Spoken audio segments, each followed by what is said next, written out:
हम लोग आज पढ़ने वाले हैं बिहार बोर्ड का पोएट्री सेक्शन का चैप्टर 1, जिसका नाम है sweetest love I do not go. कवि का नाम क्या है? John Donne. ठीक है, पार्ट का नाम क्या है? Sweetest love I do not go. और कवि जो है हमारे हैं, कवि का नाम क्या है? John Donne. ये जॉन डन का जन्म कब हुआ था? 1572 ईस्वी में। कब हुआ था? 1572 ईस्वी में। कहाँ हुआ था? लंदन में हुआ था। ये कब मर गए थे? 1631 में मर गए थे। कब मरे थे? 1631 में मर गए थे। ये पॉइनियर मतलब क्या होता है? मार्गदर्शक। पॉइनियर मतलब क्या होता है? मार्गदर्शक। ये किस कविता के मार्गदर्शक थे? मेटाफिजिकल। मेटाफिजिकल मतलब आध्यात्मिक। जो हमारे जॉन डन है वो किस कविता के मार्गदर्शक थे? आध्यात्मिक कविता के, मतलब मेटाफिजिकल कविता के। ठीक है, इनका जो परिवार है, इनका जो फैमिली है वो क्या था? ट्रेडर था, व्यापारी था। ठीक है, जॉन डन का परिवार क्या था? ट्रेडर था, व्यापारी था। ये धर्म से क्या थे? कैथोलिक थे। जॉन डन धर्म से क्या थे? कैथोलिक थे। और इस यूनिवर्सिटी में पढ़ रहे थे, ऑक्सफोर्ड यूनिवर्सिटी में पढ़ रहे थे। वहाँ पर क्या पढ़ रहे थे? ठीक है, लॉ और थियोलॉजी पढ़ रहे थे। लॉ मतलब कानून और थियोलॉजी मतलब धर्मशास्त्र। ठीक है, ऑक्सफोर्ड यूनिवर्सिटी में पढ़ रहे थे। और क्या पढ़ रहे थे? लॉ और थियोलॉजी। इनकी जो वाइफ है, चाहे वाइफ बोलिए चाहे प्रेमिका बोलिए, उनका नाम क्या है? Any more. उनका नाम क्या है? Any more. और ये इनका जो महत्वपूर्ण काम है वो काम क्या है? Songs and sonnet, asterisk, elegies and sermons. इतना जितना बताएं इसको फिर से रिवीजन करें, अपने आंसर दीजिएगा। ठीक है, तो हमारा जो चैप्टर 1 है क्लास 12 का, जिसका पोएट्री सेक्शन का, जिसका नाम है sweetest love I do not go. कवि है जॉन डन। और जॉन डन का जन्म कब हुआ था? 1572 कब हुआ था? 1572 ईस्वी में। और जॉन डन का मृत्यु कब हुआ था? 1631 ईस्वी में। और ये किस कविता का पॉइनियर है? मेटाफिजिकल कविता क्या है? पॉइनियर है। इनका परिवार पैसे से क्या था? ट्रेडर था, व्यापारी था। ये इनका धर्म क्या था? कैथोलिक था। ये किस विश्वविद्यालय में पढ़ाई कर रहे थे? ये क्या पढ़ रहे थे वहाँ पर? लॉ और थियोलॉजी। इनकी प्रेमिका या वाइफ का नाम क्या था? एनी मोर। इनका फेमस काम song and sonnet, asterisk, elegies और सिरमन। तो कुछ कहानी और बता देते हैं कवि के बारे में। तो कवि जो है 1572 में इनका जन्म हुआ, 1631 में मर गए। ठीक है, और ये जो शादी किए थे एनी मोर से, तो जिस मकान में रह रहे थे उसी की मकान मालिक की भतीजी से बिना किसी को बताए गुप्त रूप से क्या कर लिए थे? शादी कर लिए थे। जिसकी वजह से इनको जेल भी जाना पड़ा कुछ समय के लिए। और इनका जो काम था उस काम से क्या करना पड़ा? हाथ भी धोना पड़ा। ठीक है, इस कविता में जॉन डन अपनी पूरा का पूरा कविता में अपनी वाइफ को समझाने की कोशिश करते हैं। क्या करने की कोशिश करते हैं? समझाने की। और क्या समझाते हैं? हम लोग कविता पढ़ेंगे तो पता चलेगा। ठीक है, तो पूरा का पूरा कविता में क्या करते हैं? अपनी वाइफ को समझाते हैं। ठीक है, किसको? एनी मोर को। एनी मोर को समझाते हैं। एक यात्रा पर ये जाते हैं। इस कविता में कहाँ जाते हैं? एक यात्रा पर। वो यात्रा का नाम क्या है? Continental trip. कहाँ जाते हैं? कॉन्टिनेंटल ट्रिप मतलब हिंदी में बोले तो समुद्री यात्रा पर जाते हैं। कहाँ जाते हैं? समुद्री यात्रा पर। इंग्लिश में कॉन्टिनेंटल ट्रिप, हिंदी में समुद्री यात्रा पर जाते हैं। ठीक है, और यात्रा पर कहाँ जाते हैं? कौन सा जगह? जर्मनी। कहाँ जाते हैं? जर्मनी। यहाँ तक हमारा क्या हुआ? कवि के बारे में कंप्लीट हो गया। अब लोग जब कविता पढ़ेंगे तब पता चलेगा कि जॉन डन अपनी वाइफ को क्या समझाने की कोशिश करते हैं। यहाँ तक किसी को दिक्कत नहीं। चलिए आगे बढ़े। जॉन डन जो हमारे हैं, अपने कविता का जो पहला पैराग्राफ है इसमें बताने की कोशिश करते हैं, समझाने की कोशिश करते हैं अपने वाइफ को। अब पूरा का पूरा कविता में अपनी वाइफ, जो इनकी वाइफ है एनी मोर, उस अपनी वाइफ को समझाते ही हैं। अपनी वाइफ क्या करते हैं? समझाते हैं। और इनकी वाइफ समझने का नाम नहीं लेती है। ठीक है, पूरा कविता में शुरू से लास्ट तक जितना भी पढ़ेंगे, पांचों का पांचों स्टेंजा में हमेशा का हमेशा ये क्या किए हैं? अपनी वाइफ को समझाने की कोशिश किए हैं। और लेकिन इनकी वाइफ समझने की कोशिश नहीं करती है। ठीक है, जिसमें से जो पहला इनका स्टेंजा है, वो पहला स्टेंजा में देखिए क्या है, बताते हैं। तो पहला स्टेंजा में सबसे पहला line, sweetest love I do not go. यहाँ पर जो स्वीटेस्ट बोले हैं, कवि जो जॉन डन है प्यार से अपनी वाइफ को बोल रहे हैं। किसको बोल रहे हैं? प्यार से अपनी वाइफ को बोल रहे हैं, जो इनका नाम एनी मोर है। ठीक है, तो क्या बोलते हैं? Sweetest love I do not go. मेरी प्रियतमा मैं नहीं जाऊंगा। पहले लाइन में क्या बोलते हैं अपने वाइफ को? मेरी प्रियतमा मैं नहीं जाऊंगा। समझाते हुए बोल रहे हैं। कहाँ जा रहे हैं? समुद्री यात्रा पर। कौन सा जगह? जर्मनी। और अपनी वाइफ, उनकी वाइफ जो है उनको रोक रही है, आप मत जाइए। उनका क्या कर रही है? रोक रही है, आप मत जाइए। और उनके जो हस्बैंड है जॉन डर, वो समझाने की कोशिश करते हैं। क्या समझाने की कोशिश करते हैं? Sweetest love I do not go, मेरी प्रियतमा मैं नहीं जाऊंगा। फॉर विलनेस ऑफ दी, तुमसे उजाने के कारण। यहाँ क्या बोले अभी तक? बोल रहे हैं जॉन डर अपनी वाइफ एनी मोर को कि मैं तुमसे उब जाने के कारण या थक जाने के कारण या तंग आ जाने के कारण नहीं जा रहा हूँ। ठीक है, जो जॉन डर अपनी यात्रा पर जा रहे हैं, समुद्री यात्रा पर जर्मनी, अपनी वाइफ को क्या बोल रहे हैं? मैं तुमसे उबने के कारण या तंग आने के कारण नहीं जा रहा हूँ। Nor in the hope the world can show, न किस आशा में ये जो दुनिया है, न किस आशा में ये जो दुनिया है, और फ्यूचर लव फॉर मी, तुमसे ज्यादा सच्ची मोहब्बत देगी। ठीक है, तो जॉर्डन क्या बोलते हैं कि हम तुमसे उबने के कारण भी नहीं जा रहे हैं, न किस आशा में जा रहे हैं, इस दुनिया में मुझे तुमसे ज्यादा प्यार करने वाला कोई मिलेगा। यहाँ तो किसी को दिक्कत?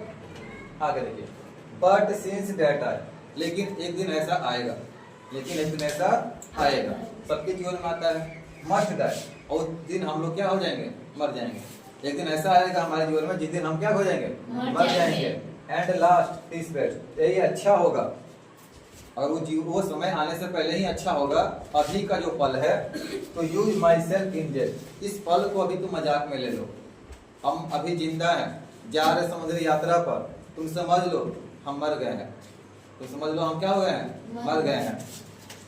ठीक है, और अभी से इस पल को तुम मजाक में ले लोगी, नाटक की तरह ले लो कि हम गए हैं यात्रा पर, मर गए हैं, और अभी से अकेले रहने की आदत डाल लो। और भविष्य में सही में मौत मेरे सामने आएगा भी। 10 by fan that to die, जब तुमको अकेले रहने का आदत हो जाएगा और भविष्य में मेरे सामने मौत खड़ा रहेगा, तो उस टाइम हम क्या करेंगे? उस मौत को खुशी खुशी स्वीकार कर लेंगे। क्यों? क्योंकि इनकी जो वाइफ है एनीमोर, उनको अकेले रहने का आदत हो चुका होगा, तब ना। तो पूरा का पूरा कविता फिर से बोले, क्या बोल रहे हैं इसमें? इस स्टेंजा में यही बोल रहे हैं कि मेरी प्रियतमा, मैं तुमसे उब जाने के कारण या तंग आ जाने के कारण यात्रा पर नहीं जा रहा हूँ, न किस आशा में जा रहा हूँ कि मुझे तुमसे कोई ज्यादा प्यार करने वाला इस दुनिया में मिलेगा। ठीक है, लेकिन एक दिन ऐसा आएगा, जिस दिन मुझे भी मर जाना है। ये अच्छा होगा उस दिन आने से पहले, जिस दिन हम मरेंगे वो दिन आने से पहले ही तुम अभी से ही अकेले रहने का क्या कर दो? आदत डाल लो। अब भविष्य में अगर मौत भी मेरे सामने आएगा और तुमको अकेले रहने का आदत हो जाएगा, तब उस मौत को हम क्या करेंगे? खुशी खुशी स्वीकार कर लेंगे। कब? जब उनकी वाइफ को अकेले रहने का आदत हो जाएगा तब। यहाँ तो किसी को दिक्कत? सबको समझ में आ गया? चलिए आगे बढ़ते दूसरा स्टेंजा में। अभी अपने दूसरे स्टेंजा में यह समझाने की कोशिश करते हैं, एग्जाम्पल लेते हुए। किसका एग्जाम्पल? सूरज का, सन का एग्जाम्पल लेते हुए अपनी वाइफ को समझाने की कोशिश करते हैं। ठीक है, क्या समझाते हैं देखिए। Yesternight the sun went hence, कल रात सूरज भी अपनी यात्रा पर गया था। कल रात कौन अपनी यात्रा पर गया था? सूरज। And it is here today, और आज वापस आ गया है। अपनी वाइफ एनी मोर को यहाँ समझाते हैं, अगला स्टेंजा में क्या समझाते हैं? देखो, कल जो रात है, कल रात को सूरज अपनी यात्रा पे गया था, आज सुबह सुबह वापस आ गया है। ठीक है, किसका एग्जाम्पल लेकर? सूरज का। ही मतलब यहाँ पे सूरज की बात हो रही है। He hath no desire not sense, सूरज के पास ना कोई चाह थी, ना कोई इच्छा था। ठीक है, ना कोई उसको चाहने वाला था। नॉर सो शॉर्ट अवे, ना उसके पास कोई छोटा सा रास्ता था कि बीच रास्ते ही रिटर्न आ जाए। क्या रात में 12 बजे सूरज उग जाता है? उसका जो टाइम उसी टाइम में आएगा। तो यहाँ बोल रहे हैं कभी कि देखो, सूरज कल रात अपनी यात्रा पर गया था, आज सुबह वापस आ गया है। उसके पास ना कोई चाहने वाला, ना कोई इच्छा, ना कोई छोटा सा रास्ता, फिर भी वापस आया। देन फियर नॉट मी, तब मेरे लिए मत घबराओ, क्योंकि तो सूरज के पास ना कोई चाहने वाला, ना उसके पास छोटा सा रास्ता है, ना कोई इच्छा है, फिर भी वापस आ गया। यात्रा पर गया, फिर भी वापस आ गया। तब तुम मेरे लिए क्यों घबरा रही हो? मैं भी यात्रा पर जा रहा हूँ, मेरा मन करेगा तो हम बीच रास्ते से रिटर्न आ जाएंगे। कहाँ से आ जाएंगे? बीच रास्ते से ही रिटर्न आ जाएंगे। जरूरी नहीं कि सूरज के पास तो चांस नहीं है बीच रास्ते से रिटर्न आने का, लेकिन मेरे पास है मौका। जब मन करेगा, जहां से मन करेगा वहीं से रिटर्न आ जाएंगे। तब तुम मेरे लिए घबराओ मत। किसको बोलते हैं? अपनी वाइफ को बोलते हैं, एनीमोर को बोलते हैं। आगे क्या बोलते हैं? बट बिलीव, लेकिन मेरा विश्वास करो, डेट आई सेल में, मैं अपनी यात्रा को stadium journey since I take more wing and suffer then ही, मैं अपनी यात्रा को ज्यादा से ज्यादा पंखों के साथ कामयाब करके सूरज से भी तेज गति से वापस आऊंगा। जो जिस गति से सूरज गया अपनी यात्रा पर और रिटर्न आया, उससे भी तेज गति से अपनी यात्रा को कामयाब करके ज्यादा से ज्यादा पंखों के साथ, ठीक है, कामयाब करके उससे भी तेज गति से रिटर्न हम आएंगे। यहाँ तक किसी को दिक्कत? सेकंड स्टेजा में, सेकंड स्टेज में क्या बोले? फिर से रिवीजन कर दे एक बार। यही बोलते हैं कभी सूरज की एग्जांपल देते हुए कि देखो सूरज के पास ना कोई चाहने वाला है, ना कोई इच्छा है, ना कोई छोटा सा रास्ता है, फिर भी सूरज देखो सुबह कब रात यात्रा पे गया था, आज सुबह वापस आ गया है। तब तुम मेरे लिए क्यों घबराती हो? उसके पास कोई ना था फिर भी वापस आया, मेरे पास आप हो, हम आपके लिए वापस आएंगे। अभी रास्ते से भी मन करेगा तो वापस आ जाएंगे। हम अपनी यात्रा को कामयाब करके ज्यादा से ज्यादा पंखों के साथ उससे भी तेज गति से वापस आएंगे। किससे? सूरज से। सबको समझ में आ गया? तीसरा स्टेंजा में चलिए तीसरा स्टेंजा में देखिए कभी क्या बोलते हैं। पहला लाइन है इसका, O how feeble is man's power. तीसरा जो स्टेंजा है इसमें जो पहला लाइन है, कभी अपनी वाइफ को समझाते हुए स्टेंजा में क्या बोलते हैं? पहले लाइन में बोलते हैं ओ हाउ फीवर, कितना कमजोर है, इज मेंस पावर, मानव का शक्ति। मानव जो है, मानव का शक्ति कितना कमजोर है। That if good Fortune fall, अगर उसके जीवन में, किसी भी मानव के जीवन में अगर कोई अच्छा सा समय चल रहा है, ठीक है, क्या बोलते हैं? देखो कि मानव का शक्ति कितना कमजोर है।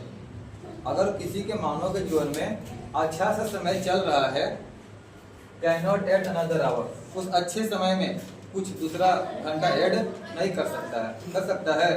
हमारा समय भी अच्छा चल रहा है, तो क्या इस अच्छे समय को बढ़ा सकते हैं? अच्छे समय को नहीं बढ़ा सकते हैं, ठीक है। Non a lost hour equal, जो समय बीत गया है उस समय को वापस बुला भी नहीं सकते हैं। बुला सकते हैं? तो यहाँ पर क्या बोलते हैं? तीसरे स्टेज में बोलते हैं कि मानव का जो शक्ति है बहुत कमजोर है। मानव शक्ति क्या है? बहुत कमजोर है। अगर उसके जीवन में कोई अच्छा सा समय चल रहा है, उस अच्छे समय को बढ़ा भी नहीं सकता है, ठीक है, और बीते हुए समय को वापस बुला भी नहीं सकता है। बुला सकते हैं? नहीं बुला सकते। But come bad chance and we join to it our strength. बुरा समय सबके जीवन में आता है और हमें उस बुरे समय में पूरी शक्ति के साथ जुड़ जाना चाहिए।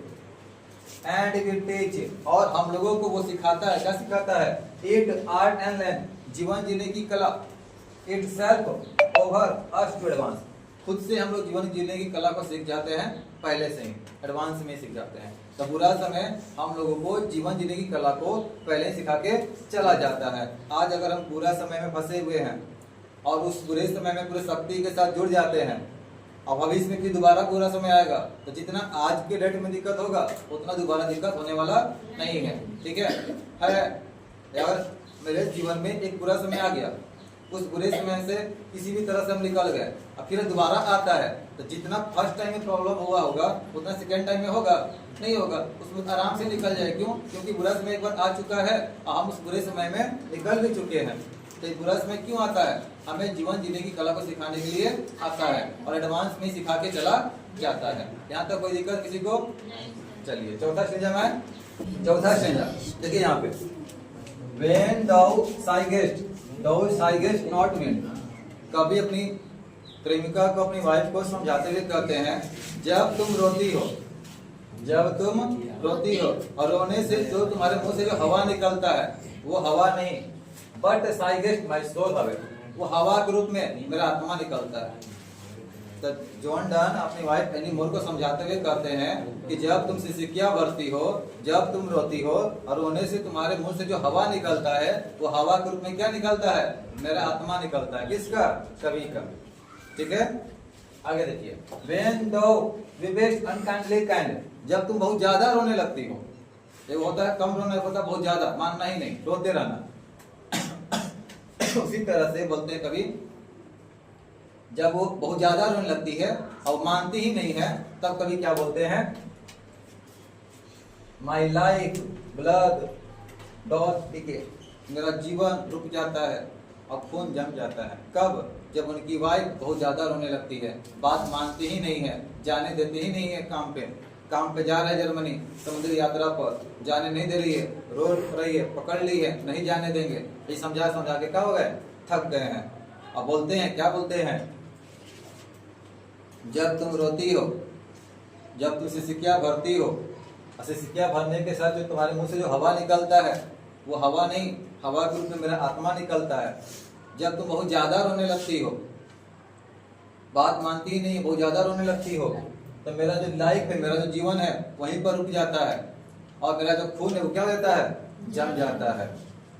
इट कैन नॉट बी, ऐसा नहीं होना चाहिए, ऐसा नहीं होना चाहिए। किसको समझा रहे हैं, अपनी वाइफ एनीमोर को समझा रहे हैं, ऐसा नहीं होना चाहिए। क्यों नहीं होना चाहिए, that thou lovest me as thou sayest, तुम ही खुद बोलती हो, तुम ही खुद बोलती हो कि तुम मुझसे प्यार करती हो, तुम मुझसे क्या करती हो, प्यार करती हो।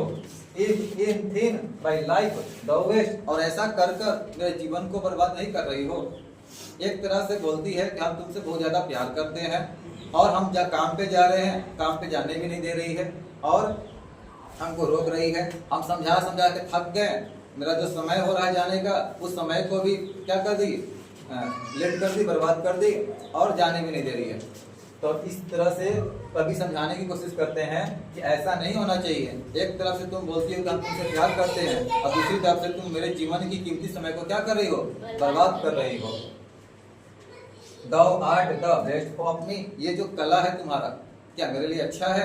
हमारे जो कवि हैं अपने अंतिम भाग में, अपने अंतिम स्टेजा में अपनी वाइफ को क्या समझाते हैं, देखिए क्या बोलते हैं, लेट नॉट दे दीवानी भर, ये जो तुम्हारा पवित्र दिल है, उस पवित्र दिल में, ठीक है, अपनी वाइफ को बोल रहे हैं एनीमोर को, ये जो तुम्हारा पवित्र दिल है, इस पवित्र दिल में हॉर्टिंग मी एनी, मेरे बारे में कोई बुरा मत सोचो पहले से ही, ठीक है। तो तुम्हारा जो पवित्र दिल है, उस पवित्र दिल में मेरे बारे में पहले से ही कोई बुरा मत सोचो।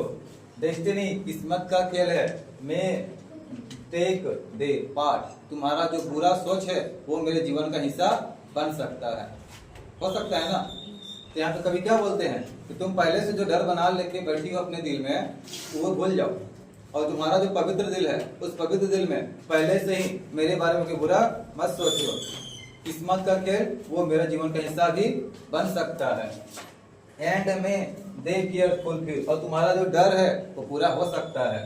बट थिंक दैट वी, लेकिन तुम हमारे बारे में ये सोचो, हमारे बारे में मतलब जॉर्डन और उनकी वाइफ एनीमोर के बारे में ये सोचो, हम दोनों के बारे में ये सोचो, are but turn aside to sleep, हम लोग दोनों एक दूसरे के बगल में ही हैं, एक दूसरे के बगल में ही सोए हुए हैं।